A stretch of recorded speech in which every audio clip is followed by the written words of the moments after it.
Quiero leerles un pasaje que está en Lucas capítulo 2, y antes que alguien me diga algo, les digo que sé muy bien que no es Navidad, pero igual les voy a leer este pasaje. Lucas 2, parece que hay algunos textos que solamente los leemos en determinadas épocas, ¿no? Pero cada uno de los pasajes en la Biblia, no importa la temporada, tienen su mensaje para cualquier momento.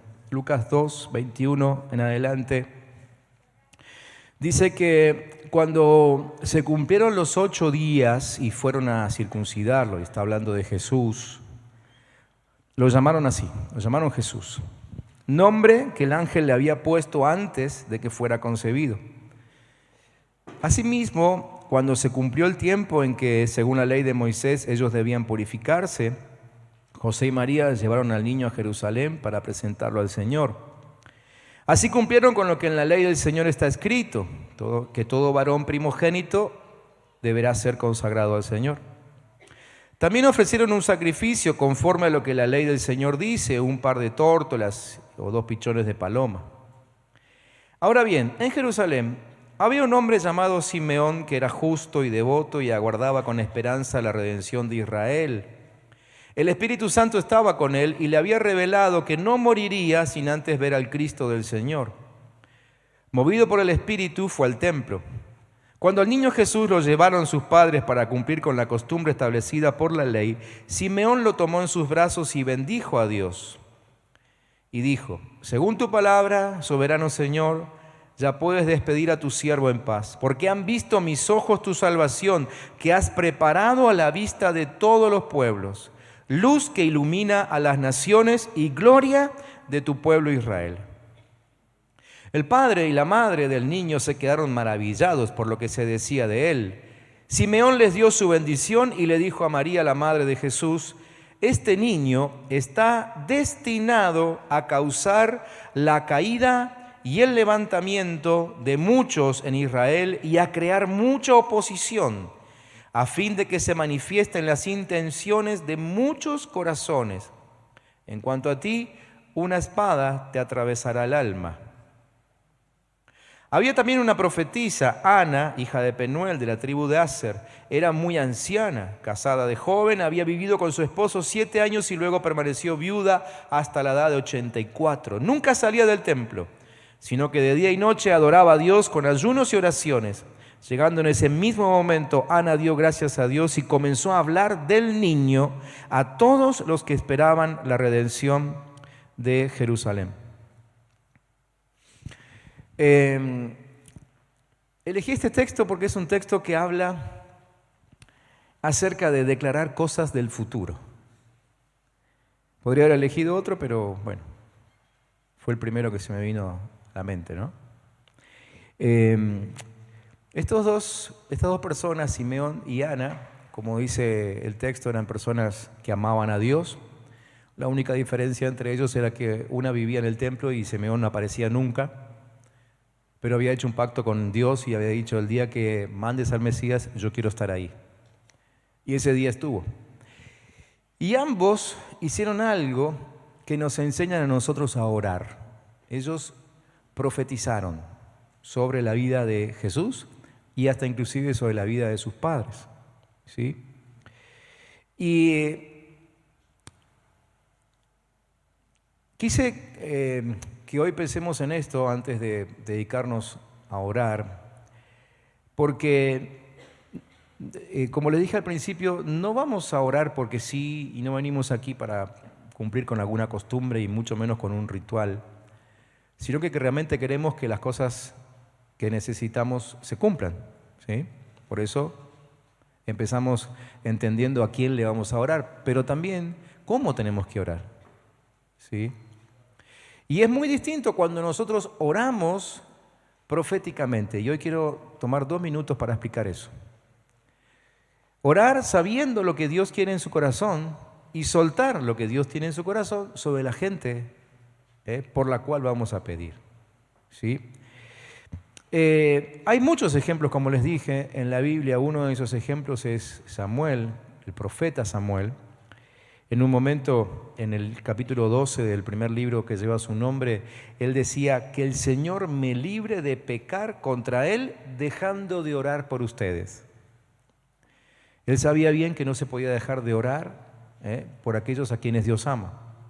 Seguramente que él lo aprendió de su mamá, porque era lo que su mamá hizo por él, y seguía haciendo. Estoy seguro que hasta el último momento de su vida la madre de Samuel seguía orando por él, pero la mamá de Samuel había profetizado de que su hijo, el que iba a nacer, a pesar de que ella era estéril, sería un siervo de Dios. Y no solamente que sucedió el milagro de que nació un hijo de una mujer estéril, sino que además se cumplió lo que ella estaba declarando, de que iba a ser un siervo de Dios. Terminó siendo el profeta, ¿no? Uno de los profetas más importantes del Antiguo Testamento. Entonces, nuestras oraciones tenemos que entenderla, tenemos que tomarla y tenemos que ejecutarlas como siembras, ¿sí? Como una semilla que uno siembra esperando que crezca algo. Nadie se toma el tiempo de sembrar nada. Una cosa es que diga: mira lo que nació acá. Que no lo pensaste, no lo planeaste y salió. Sucede. Hay esos milagros en la naturaleza, hay esos milagros entre nosotros. No lo esperábamos y de pronto Dios hace algo. Pero otra cosa es orar como si fuese una siembra. Algo deliberado, algo que fue planeado y que además es esperado. ¿Sí? Entonces, las oraciones proféticas son oraciones de siembra, ¿no? La oración profética es simplemente transmitir, articular palabras que el Espíritu Santo pone en nosotros para la edificación de otros, por el bien de otros, ¿sí?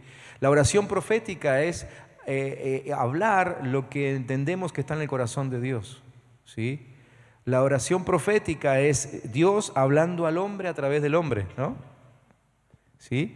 Eso es oración profética, es llegar a entender lo que hay en el corazón de Dios y tomar eso como nuestra declaración.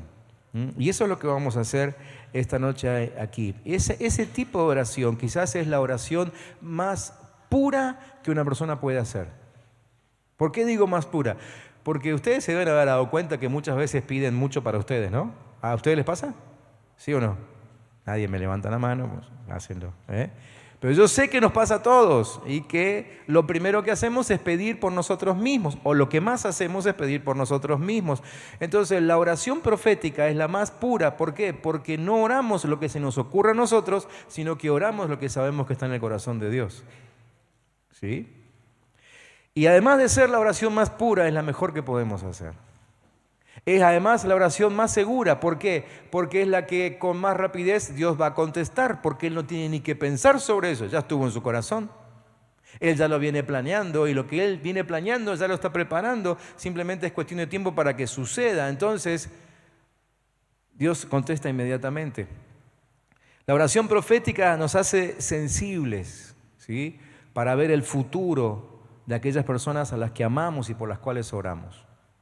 Y cuando somos así de sensibles, cuando el Espíritu Santo nos hace así de sensibles, aprendemos a orar sus oraciones, aprendemos a pensar sus pensamientos, aprendemos a sentir con sus emociones. ¿Sí? Y estas dos personas que aparecen en esta historia que les leí son un reflejo de esa oración profética, ¿no? Simeón es el espejo visible de una generación de gente que ora, que intercede proféticamente, y tenemos que aprender de él. Por supuesto, allí se muestran algunas cualidades que Simeón tenía y que nosotros tenemos que obviamente imitar. Se dice que Simeón era una persona justa y además misericordiosa, ¿sí? Y de Ana igual. Se dice que Ana era una mujer que estaba todo el tiempo en la casa del Señor porque le servía a él y al pueblo de él, al pueblo de Dios, ¿sí? Entonces, si en nosotros están estas características de ser justos y ser misericordiosos, de amar al Señor por sobre todas las cosas y amar a su pueblo como Él lo ama, ¿sí? Entonces la sensibilidad del Espíritu Santo no va a ser difícil de encontrar, ¿sí? Seremos sensibles al Espíritu Santo y entonces el Espíritu Santo nos habla, nos muestra, nos revela lo que está en el corazón de Dios. Así que esta noche vamos a orar así. No vamos a orar lo que se nos ocurra. Antes de orar, vamos a pedirle al Espíritu Santo que sea Él el que nos inspire. ¿sí?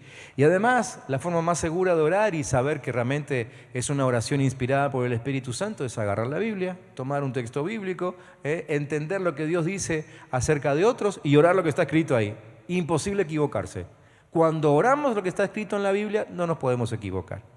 A veces tenemos dudas, ¿no? Y decimos, ¿será el Espíritu que me está hablando? Esto parece confuso, ¿será? ¿No será? Y ante la duda no decimos nada, tenemos temor de equivocarnos, tenemos temor de ofender a Dios, tenemos temor de, no sé, de soltar algo que no venga del cielo, ¿no? Pero cuando abrimos la Biblia y nos encontramos con pasajes allí que hablan acerca del deseo del corazón de Dios, ahí está, nos plantamos ahí y oramos ese texto. Es la oración más segura, la más pura, imposible equivocarse, ¿sí? Así que estos van a ser los motivos de oración de hoy. Si me pasan a la próxima placa allí en la pantalla, vamos a estar orando en primer lugar por nosotros mismos, ¿sí? Y vamos a orar, puse ahí orar por nosotros para ser justos, pero la verdad que no sé si tiene que ver con pedirle a Dios que nos haga justos, porque eso es una decisión nuestra. ¿Sí? Entonces vamos a orar ahí, vamos a decirle, Señor, yo quiero ser justo, yo quiero ser misericordioso, como lo era Simeón, como era Ana, quiero ser una persona servicial. Así que prepara mi camino para que yo me transforme en eso y que yo haga lo que tenga que hacer para llegar a ser justo, misericordioso, servicial, y que Él haga lo que tenga que hacer conmigo. Amén. Eso significa a veces llamando la atención, corregirnos, disciplinarnos. Pero vamos a declarar primeramente nuestro deseo de ser justos, misericordiosos y serviciales. Y en segundo lugar, vamos a orar por la voluntad de Dios. Yo le voy a poner un texto como ejemplo esta noche, ¿sí? Y después el resto del trabajo lo hacen ustedes.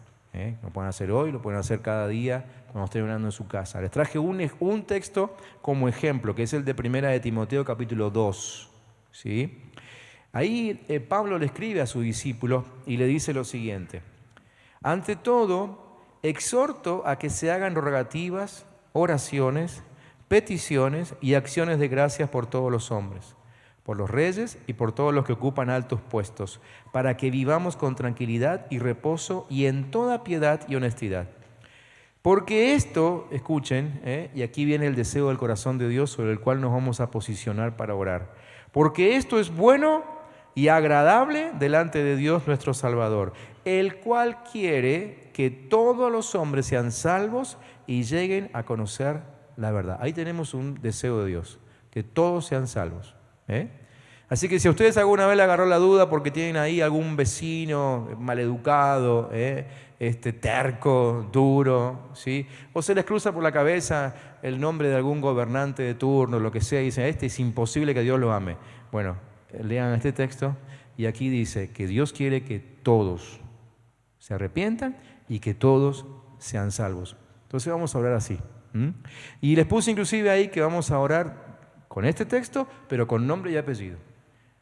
Y vamos a orar diciendo, Señor, que fulano de tal, que mengana, que sultana, se arrepienta y que sea salva, que te conozca, ¿sí?